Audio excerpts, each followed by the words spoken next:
jump into the 372 X torque. I made the choice to go to a 372 regular cylinder instead of going back with the X torque version. The guy that I'm doing this work for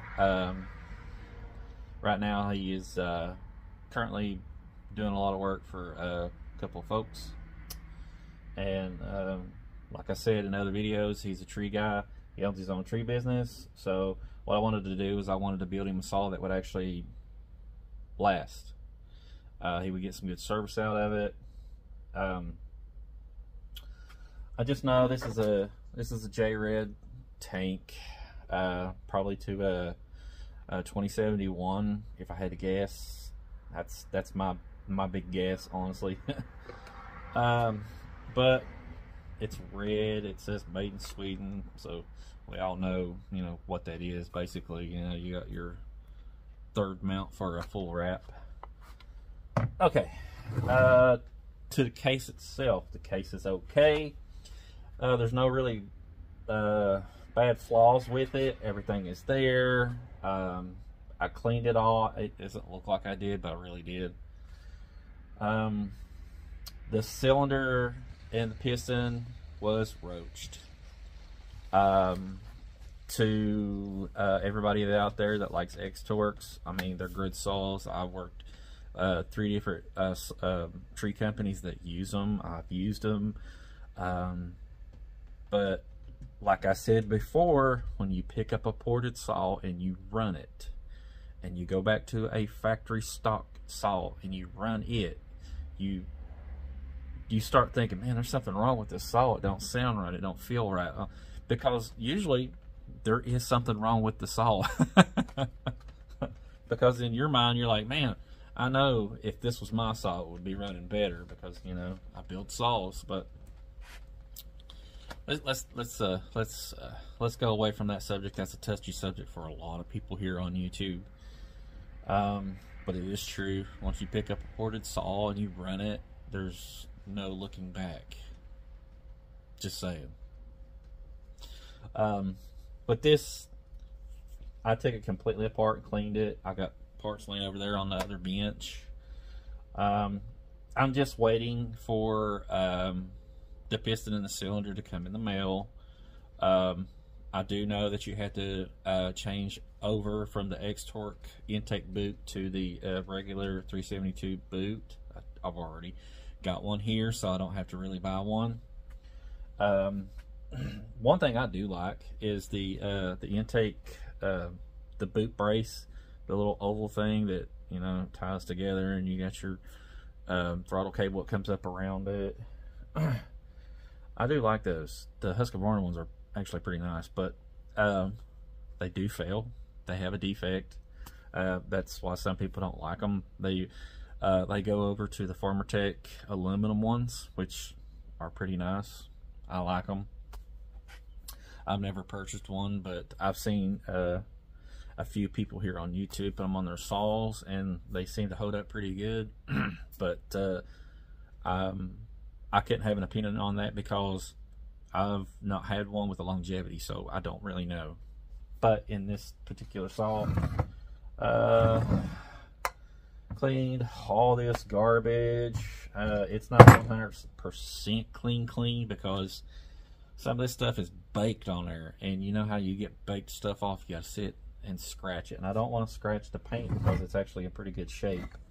Because you can see, God, you can see like back in there, it's baked. Oh man, that thing's leaking a little bit of oil. It's okay. Going back to the regular 372, like I said, I don't think it's going to be bad to convert it back over. I mean, there's a lot of people here on YouTube that do the same thing to get away from the X torque. I'm only going to do some light porting. The only thing that's going to throw me off is the blue coil. because, you know, X-Torques are famous for the blue coil.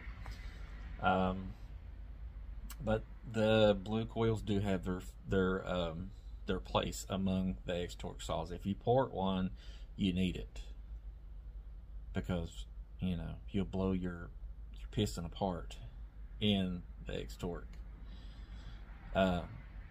By switching your coil from the blue to the black one, you'll explode in the cylinder. It will explode in the cylinder. I've seen a few videos on here on YouTube where people have pulled them apart and they just came out in pieces. And I do know something else too, because I do have a case here. I'm gonna show you guys this. This is what happens when you put a black coil unlimited on a X-Torque and you think, oh man, it's not gonna do anything. Think again, because this one exploded.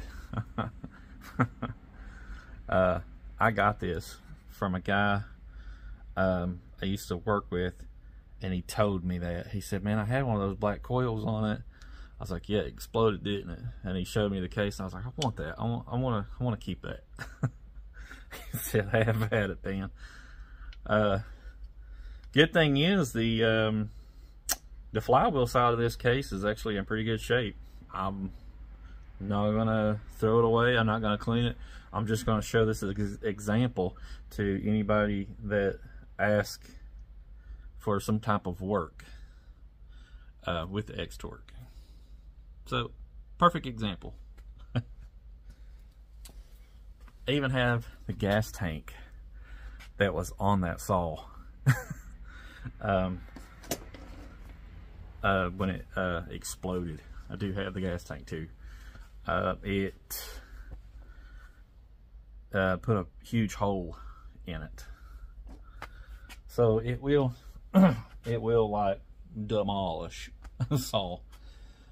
Like I said, we're going to go back 372 cylinder, and I don't know if I'm going to actually do a video of putting one of these back together, because like I said, there's so many videos here on YouTube on this specific saw. One thing I actually really thought about doing was blacking out the saw and leaving the red tank so it'll be black and red.